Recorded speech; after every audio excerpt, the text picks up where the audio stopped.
Lesbian detective. Unsolved cases. She's still missing. Yeah, they haven't found her yet. Well, let's talk about it. They say he vanished without a trace. Could it be a psychotic break or a tragic accident? Police don't know where the body went. Unsolved murders, body still missing. That's unheard. Where's the witness? Lesbian detectives, what's going on? City on high alert, this out the norm. He did what, the who? Man, that ain't real, these crimes ain't true. Then come uncover these theories with us. We live right now, tuning in is a must. Right now. Lesbian detective. Lesbian detective. We about to start the show, so get your popcorn ready, let's go. Pay attention to the message. I present to you the Lesbian Detectives. This is Lesbian Detectives. I'm Sierra. And I'm Elizabeth. And we are here to talk about missing and unsolved murders. We're discussing cases that you have forgotten about or never even heard of. So sit back, relax, and let's start this podcast.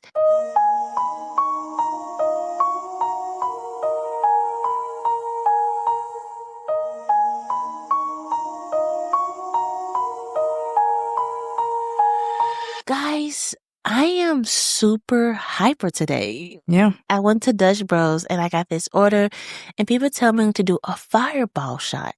And I'm like, what is that? So I did it. I should have looked into what a fireball shot was before I took it and put it in my drink. But I been on a roll all morning. Like I just been, ready to move. I think my boss really loved it because I worked my butt out today. But she's like, man, this is the most she has ever done. Because I just been hype. I don't know when it's going to wear off because I drank that coffee around like 10 something. And it's still like what time? Almost 7. And I still have energy for days. And I'm about to crash out. Saturday night, we watched the Canelo fight. It was a real struggle just to stay awake. And then last night I watched the playoffs for the WNBA, my team, Seattle Storm, against the Aces, Las Vegas Aces, and they got whooped. They got a spanking. So, yeah, now I'm tired. And I'm not. I think, and that's why I got the coffee because we've been having some long nights. Guys, we're old, okay? Like, we can't stay up like we used to do. But we still need this episode, and I'm going to try to slow down because I'm like just on 10. So bear with us this episode. Yeah. We got one person hype off coffee. Got one person probably need a cup of coffee. Well, let's get into the episode. Christmas of 1985 had a cast of quiet frosts over the town. Streets were lined with twinkling lights. Smoke curled from the chimney, and the laughter of family gathered for the holidays floated through the cold night air. Most were wrapped in the warmth, routine, and the comfort of tradition, but not everyone. A young nurse living alone in a small, isolated cabin just outside town was about to experience a holiday no one would ever forget. Within days, she would vanish without a trace. And soon after, her body will be discovered in a shallow pond just steps from her front door. At first glance, it seemed like a tragic accident, a slip, a fall, a misstep in the icy December cold. The authorities called it an unlucky drowning. But the more her family and friends looked, the more the story unraveled. Her cabin had been disturbed in ways that made no sense. Personal items scattered, clothes left in a strange place, her car parked oddly, the driver's seat pushed back far beyond what her small frame would ever require. Outside, her dogs wandered, hungry and anxious, as if they had sensed something was wrong. Then there was a small detail that will haunt her loved ones forever. A nursing uniform that didn't match the one she had worn at work. A voicemail on her answering machine that seemed off, as though someone was watching and waiting. When her body was found Her clothing didn't fit. Trousers too long, shoes too large, a jacket that wasn't hers, and a black t-shirt no one recognized. And then there was a barrel, a burnt barrel, that someone swore they had seen in the water, but which vanished without explanation. Was it an accident? Or had someone returned her to the pond, trying to hide what really happened? The authorities closed the case, declaring it a tragic drowning. But for those who knew her, the questions never went away. Who would do this? How could a life end so violently and mysteriously and yet leave so few answers? Tonight, we dive into the disappearance and death of a young nurse in Fayetteville, North Carolina. A case full of strange clues, an unanswered question, and chilling possibility. A case that still whispers its secrets through the cold December air. This is a case of Debbie Wolfe. Deborah Ann Wolfe was born on June 19, 1957 in Arkansas, the daughter of an Air Force sergeant and a homemaker. She grew up in a military family, moving where duty called.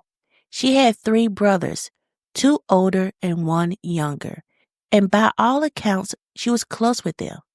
But tragedy seemed to haunt the Wolfe family. Her older brother Pete died in 1982 at just 27 years old. Years later, both of her surviving brothers will also die young, never making it past their mid-50s. Debbie herself was carved out a path of independence by 1985. At 28, she had recently graduated from nursing school. She worked long shifts at the Veteran Administration Medical Center. Co-workers described her as dependable, kind-hearted, and deeply responsible. Her home was a small cabin tucked away in the woods, just off MacArthur Road. From the outside, it looked cozy, almost perfect, but it was also isolated. Her nearest neighbor were out of sight. Her 2 German shepherds, Morgan and Mason, kept her company, their presence both comforting and protective. And just a few steps from her door lay a pond, still, dark, and quiet. That Christmas, Debbie visited her mother and stepfather. She exchanged gifts. Everything seemed normal. No one at the holiday table could have known it would be the last time they ever see her alive. The day after Christmas, December 26, Debbie finished her shift at the hospital around 4 p.m. A coworker remembered sharing coffee with her that afternoon.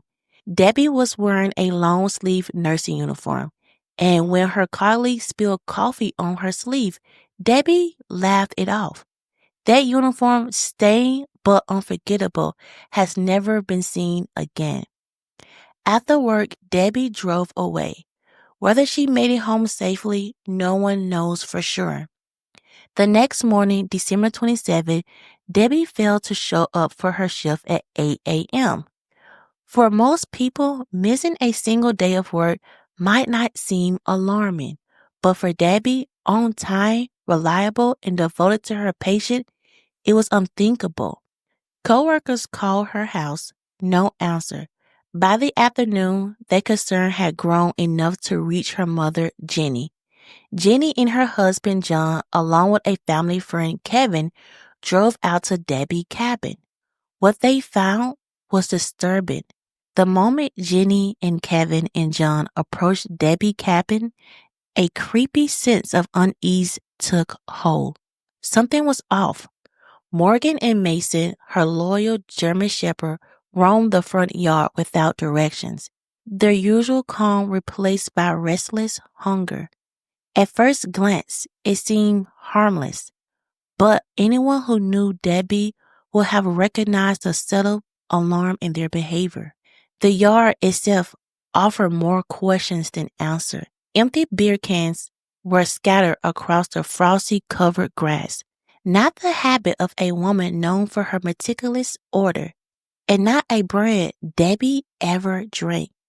Her car sat oddly in the driveway, parked differently than usual. The driver's seat was pushed far back, almost unrecognizable for her petite 5'3" frame. Whoever had been behind the wheel had not been her. Inside, the scene grew even stranger. The cabin was in disorder. Personal items lay scattered across the floor as if torn from the drawers or hastily discarded. A nursing uniform lay abandoned on the kitchen floor. Jenny's heart sank. She knew her daughter. Debbie never left clothing laying about. But even stranger was the uniform itself. It was a short sleeve. Unlike the long sleeve uniform Debbie had worn to work the previous day, the one marred by a coffee stain from a colleague's spilling cup. The long sleeve uniform had vanished, leaving no trace. And then there was the answer machine. A male voice filled the room, echoing oddly in the small cabin. "Hey, Deb, miss you here at work. I just wondering you're doing. If you able to call me up here at the war, I'm at blank, or give me a call at home tonight. You've been out a lot of days. You make me worry when you miss another one. Just wanted to make sure you're okay. Bye." Something about that message didn't sit right. Debbie had worked her shift on Thursday, December 26th, and had not been out a lot of days. The words seemed almost rehearsed. The concern, forced. A subtle chill ran down Jenny's spine.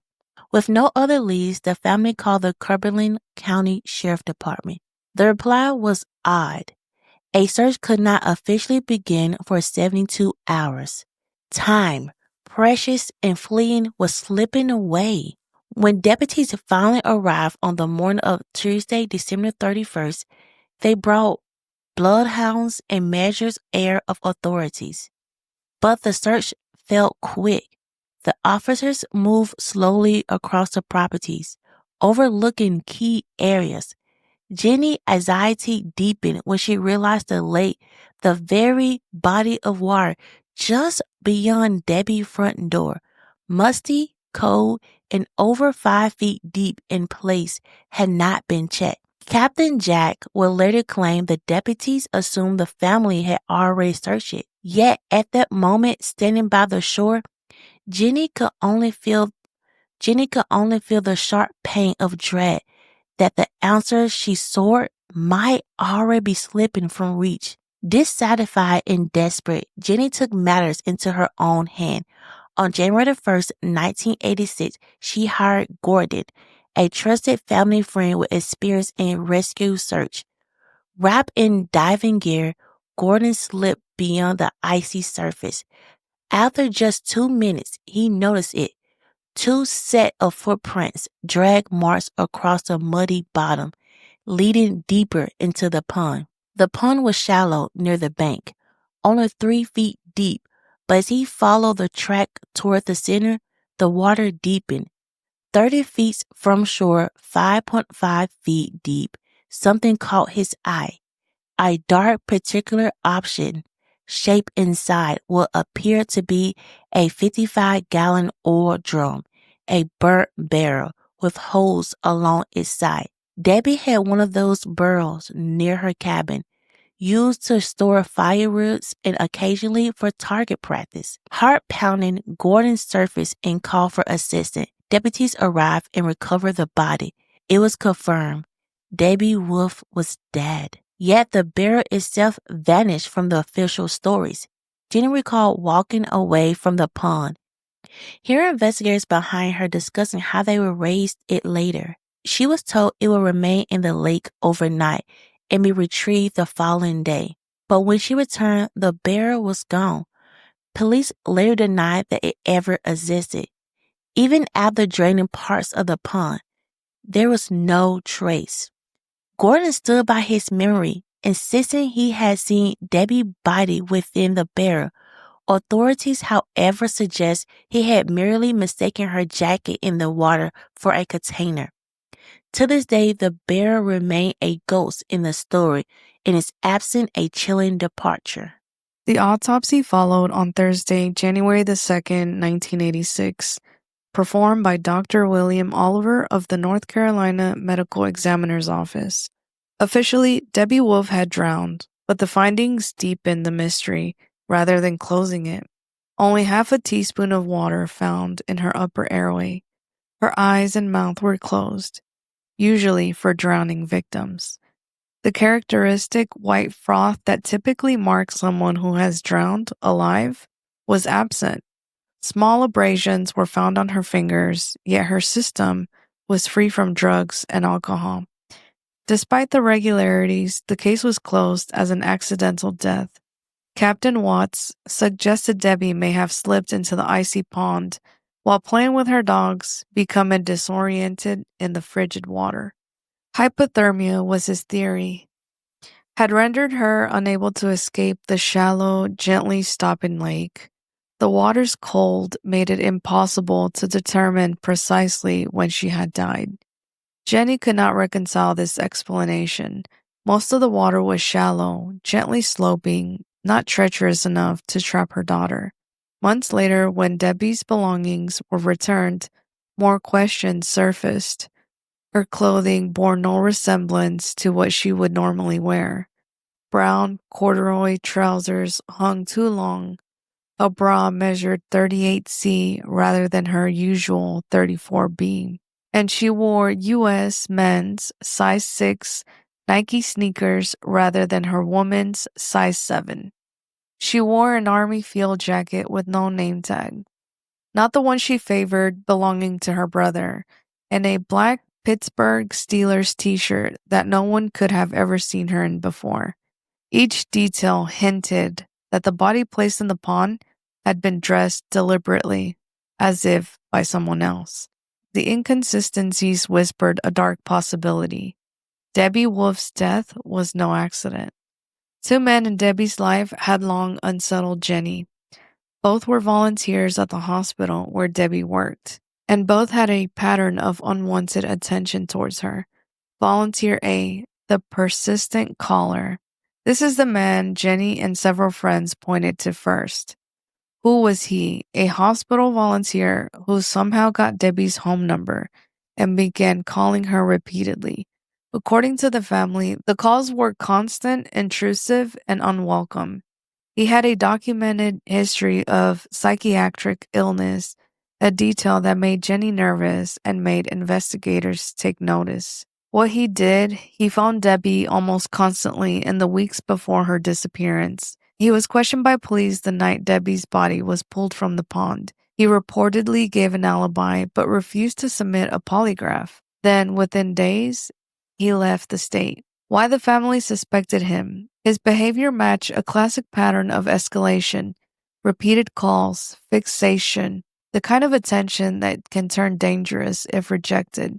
The fact he refused a polygraph test and left town so soon, after being questioned, looked bad to Jenny. What the records say, he was questioned and then, according to official accounts, no further detained or charged, at least not publicly. There is no public record tying him physically to the scene, and no documented forensic link has ever been released. But from an investigator's point of view, refusal to take a polygraph test and leaving the area are red flags worth examining more closely. Open questions about Volunteer A. Where exactly was he the night Debbie disappeared? Who can corroborate his movements after the questioning? Did anyone ever check phone logs or hospital records to place him? If the barrel existed and was later removed, did he have an opportunity to return to the property? Those follow-ups, if they were ever done, were never made public. The persistent pursuer, the voicemail guy. A different volunteer, also at the hospital, is the only other person Jenny feared. Who he was, another hospital volunteer who frequently asked Debbie on dates, always rejected. According to friends, he is widely believed by the family to be the voice on the answering machine. The man who left that slightly chilling message about Debbie, missing a lot of days. What he did, he persistently asked Debbie out, despite being repeatedly turned down. He was also interviewed by police after Debbie was found. Why the family suspected him. His persistent romantic pursuit, the voicemail left from the hospital, which seemed inconsistent with Debbie's attendance record, and the fact his calls overlapped with the time frame of her disappearance made him a focal point of suspicion for Jenny and several friends. What the record says, police questioned him and, according to official statements, cleared him. He was publicly considered not to be involved, but like many cleared people in cold cases, the family remained unconvinced. Open questions about Volunteer B. Was the voicemail analyzed? Could the hospital phone from which it was left be traced to a specific extension or person? Were his phone records and contacts checked? Did he have access to Debbie's schedule and when she worked? Or have a motive beyond romantic obsession?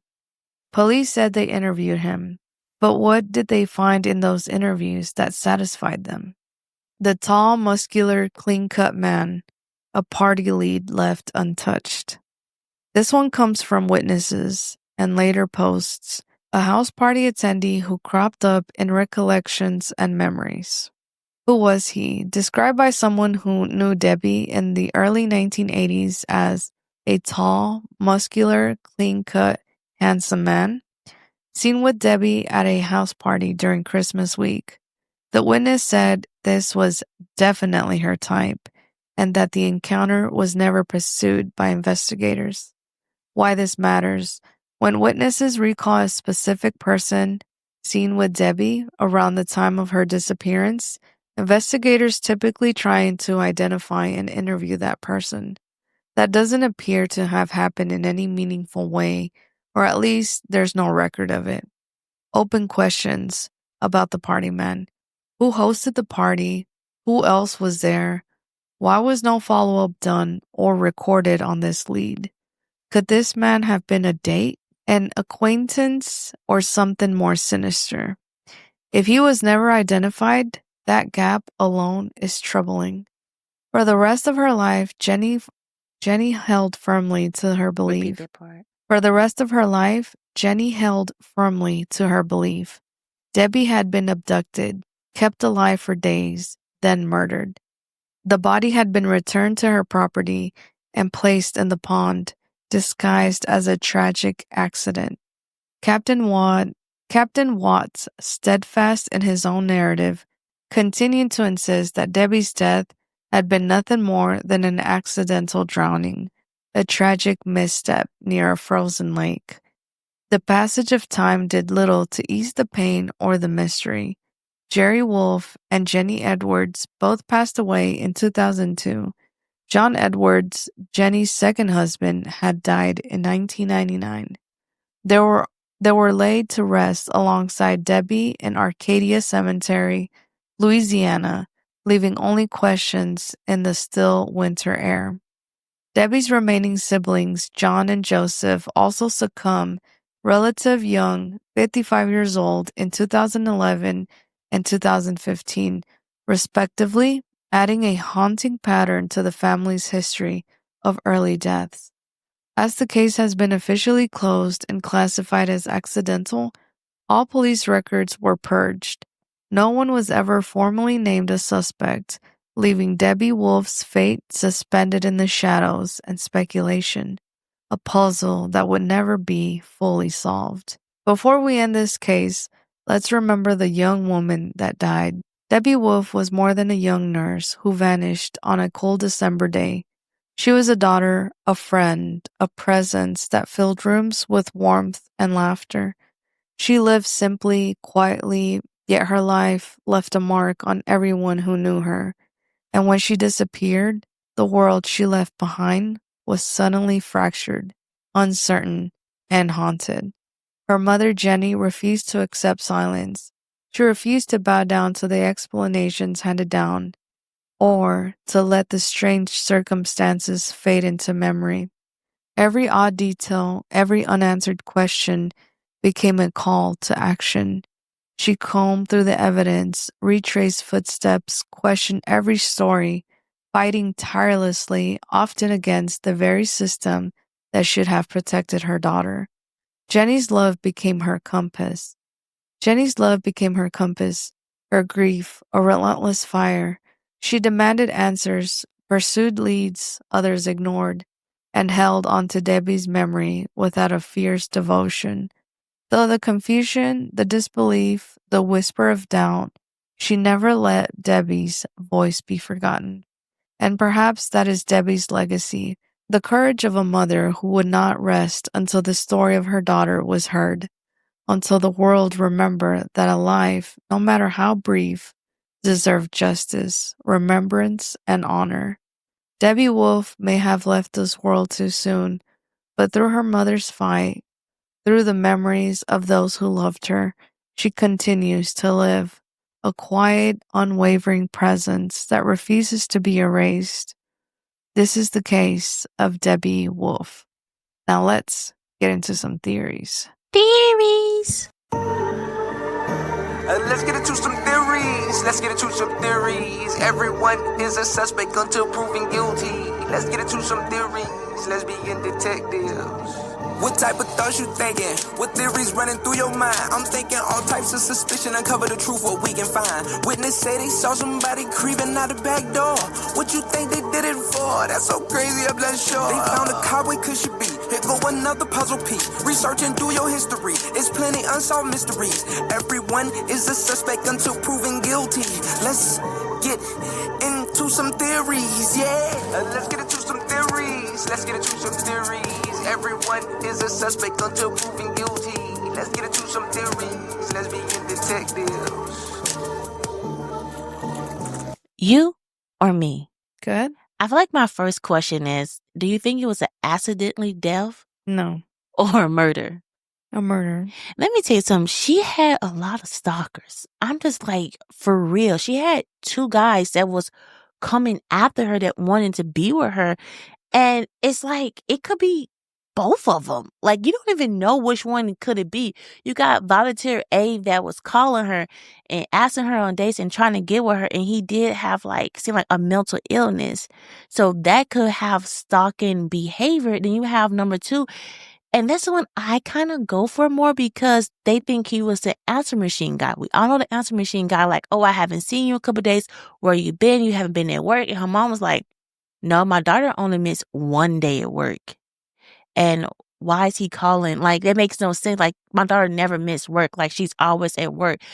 I'm more for the answer machine guy number 2 because I feel like he left that voicemail for a reason. He left it to say like, oh, she wasn't at work. She'd been missing for so long. But he mustn't realize that her family was going to come so soon to look for her. What if she was still alive? Because it took the police 2 days to come out there and search for her. And then 1 or 2 more days to actually find her body. What if he had her still alive, like wherever he kept her at, and he made that voicemail to cover his tracks? And then when he was done with her, he unalived her, put her in that barrel, and put her in the pond. I think it's volunteer number 2. And let's say one thing, what hospital that have all these volunteers with so much problems? I mean, like, your volunteers are stalking your nurses. They should be screened. First of all, I would never go to this hospital. Like, let me know. I don't know. I think it's volunteer number 2, but I do think mustache man is very important.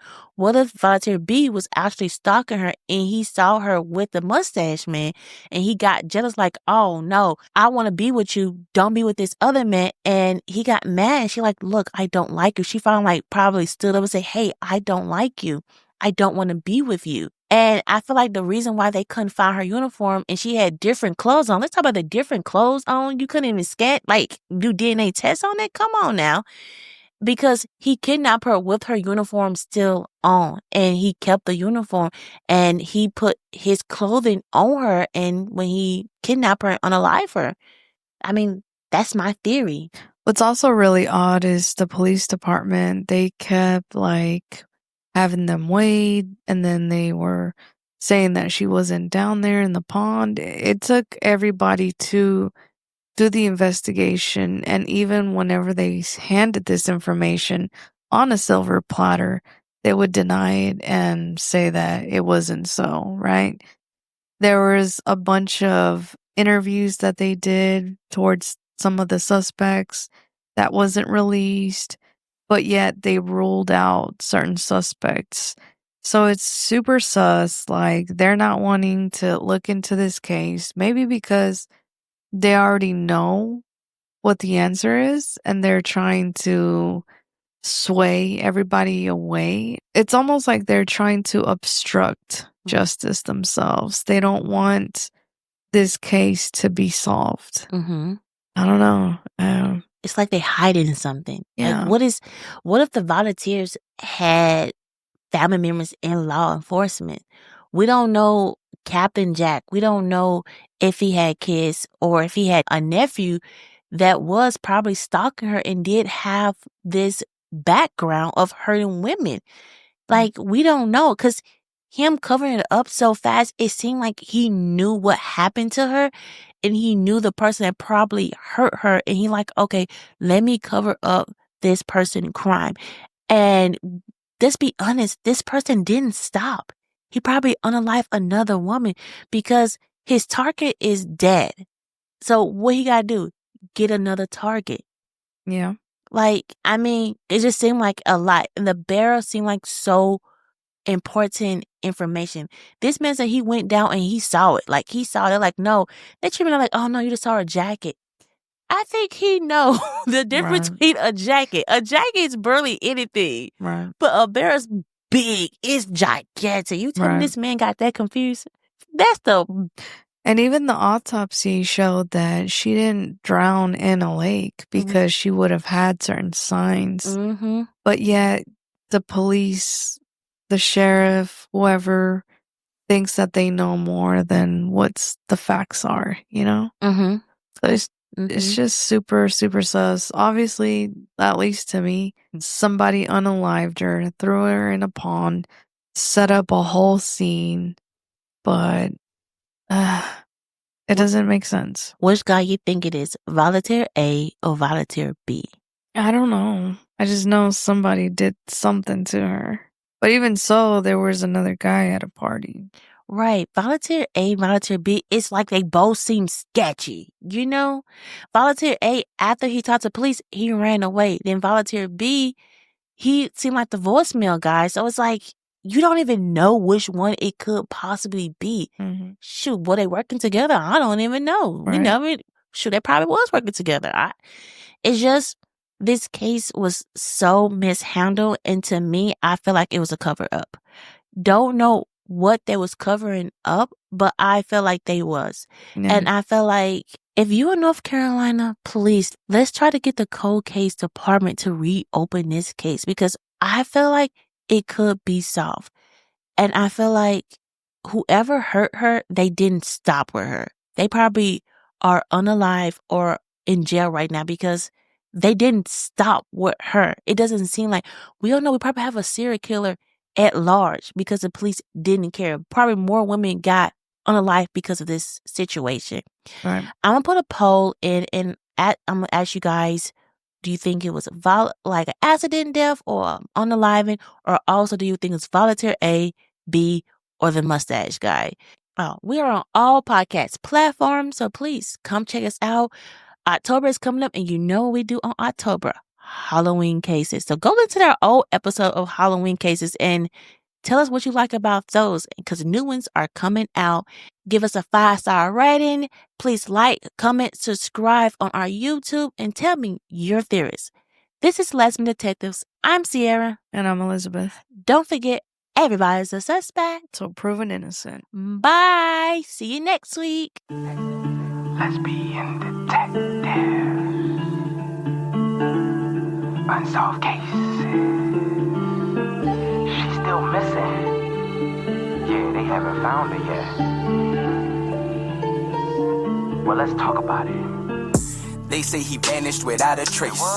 Could it be a psychotic break or a tragic accident? Police don't know where the body went. Unsolved murders, body still missing. That's unheard. Where's the witness? Lesbian detectives, what's going on? City on high alert, this out the norm. He did what, the who? Man, that ain't real, these crimes ain't true. Then come uncover these theories with us. We live right now, tuning in is a must. Right now, let's be in the tech. Let's be in the tech. We about to start the show, so get your popcorn ready, let's go. Pay attention to the message I present to you, the lesbian detectives.